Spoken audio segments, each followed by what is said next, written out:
Hi అండి, welcome to my channel Haris world. నేను మీ హారిక.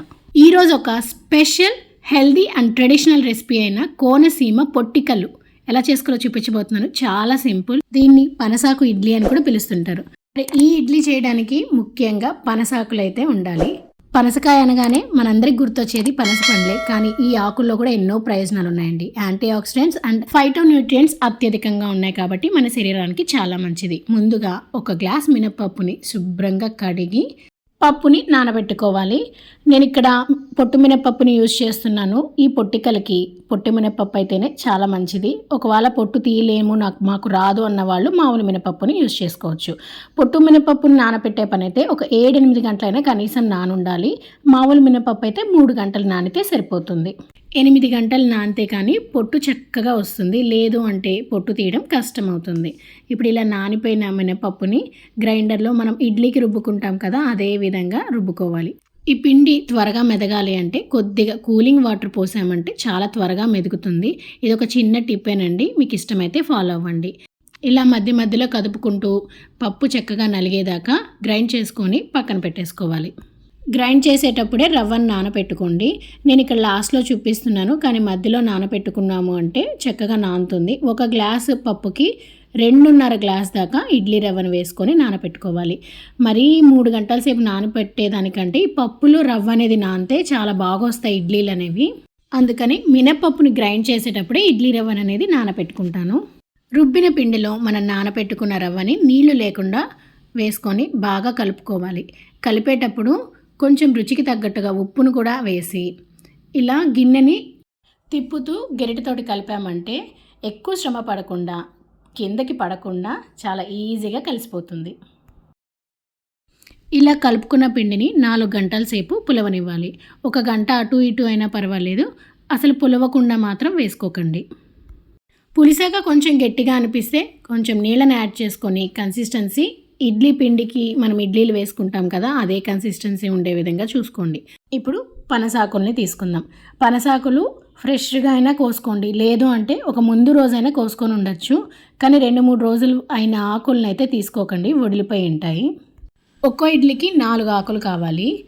మొదట కుట్టడానికి కొంచెం కష్టంగానే ఉంటుంది. ఒక 2-3 కుట్టామంటే ఈజీగానే ఉంటుంది. అప్పట్లో ఇస్తరాకులకి పుల్లలు వాడేవాళ్ళు కదా కుట్టడానికి. అలాగే ఇప్పుడైతే ఆ తెల్ల పుల్లలు అయితే దొరకలేదు, అందువల్ల నేను టెంకాయ పుల్లలే తీసుకున్నాను. ఇలాగా టెంకాయ పుల్లలతోటి గుచ్చుకోవాలి. ఇప్పుడంతా అంటే పేపర్ ప్లేట్స్లో తినేస్తున్నాం కానివ్వండి, అప్పుడంతా కూడా ఇస్తరాకులే కదా. నేను చూపిస్తున్నాను చూడండి, ఈ విధంగా ఫస్ట్ బేస్ని అయితే చేసుకోవాలి. బేస్ కోసంగా ఎక్కడ కూడా అంటే హోల్ లేకుండా ఉంది అంటే ఇడ్లీ పిండి అనేది పడిపోకుండా ఉంటుంది. అందువల్ల ఒక ఆకు మీద ఇంకొక ఆకును పెడుతూ ఇలాగా 4 వైపులా కుట్టుకోవాలి.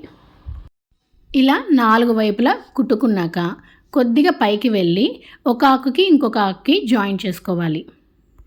చూడటానికి చాలా ఈజీగా అనిపిస్తుంది కానివ్వండి, ఈ బుట్టలు చేయడం కొంచెం కష్టమైన పని. అందులోనూ మొదటిసారి చేసే వాళ్ళకైతే కొంచెం టైం టేకన్ తీసుకుంటుంది. కాబట్టి ఫ్రెష్గా తీసుకొని వచ్చిన ఆకులైతే ముందు రోజు నైట్ చేసుకొని ఉంచారంటే పక్క రోజు ఉదయానికి ఆలస్యం లేకుండా త్వరగా అనేది బ్రేక్ఫాస్ట్ చేసేసుకోవచ్చు. నేనైతే ఒక 3-4 సార్లు ట్రై చేశాక నాకు వచ్చింది ఈ ఆకులు కుట్టడం అనేది, అంటే ఇలా బుట్టలు తయారు చేయడం అనేది. కానీ నిజానికి నెలకొక్కసారైనా ఇలాగ పనసాకులతో ఇడ్లీ చేసుకోవచ్చండి.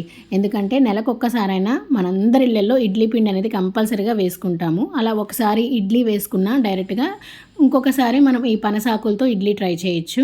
రోజు ఇడ్లీ తిని బోర్ కొట్టినా కూడాను కొంచెం ఈ పనసాకులతో వేసినా కూడాను టేస్ట్ అనేది కొంచెం డిఫరెంట్గా ఉంటుంది. అందులో హెల్దీగా ఉంటుంది కదా, మనకు దీంట్లో ఉన్న పోషక విలువలన్నీ కూడాను మనకు లభిస్తాయి. కాబట్టి ఇలా ట్రై చేయండి.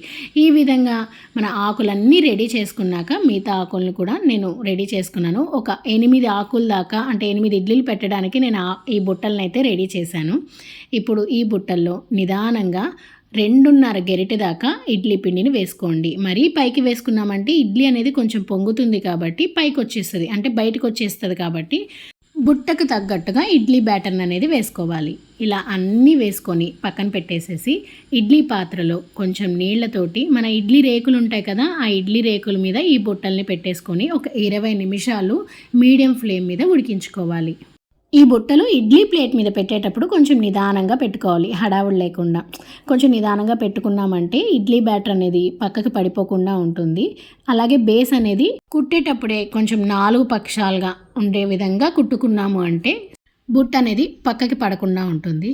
అంతేనండి, 20 నిమిషాలు ఉడికించుకున్నాక చూపిస్తున్నాను చూడండి ఎంత చక్కగా ఉడికిందో. ఇలా ఉడికించుకున్నాక స్టవ్ ఆఫ్ చేసి మూత పెట్టి ఒక 2-3 నిమిషాలు అలాగే ఉంచండి. ఆ ఆవిరికి ఇంకా బాగా అంటే ఈ పనసాకు ఫ్లేవర్ అంతా కూడాను ఈ ఇడ్లీ బ్యాటర్కి అంతా పడుతుంది. అంతేనండి, ఇదే విధంగా ఇంకొక ప్లేట్ పనసాకులు ఇడ్లీ కూడా ప్రిపేర్ చేసుకోవడమే.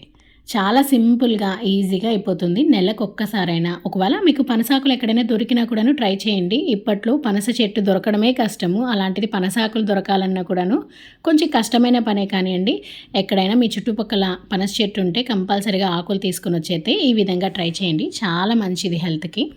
మరి ఈ వీడియో యూస్ఫుల్ అనిపిస్తే మీకు తెలిసిన వాళ్ళకి, మీ ఫ్యామిలీ మెంబర్స్కి, అలాగే మీ ఫ్రెండ్స్కి కూడా షేర్ చేయండి. మరి మీలో ఎవరైనా నా ఛానల్ని కానీ ఈ వీడియోని కానీ కొత్తగా చూసినట్లయితే సబ్స్క్రైబ్ చేసి నన్నైతే సపోర్ట్ చేస్తారు కదా.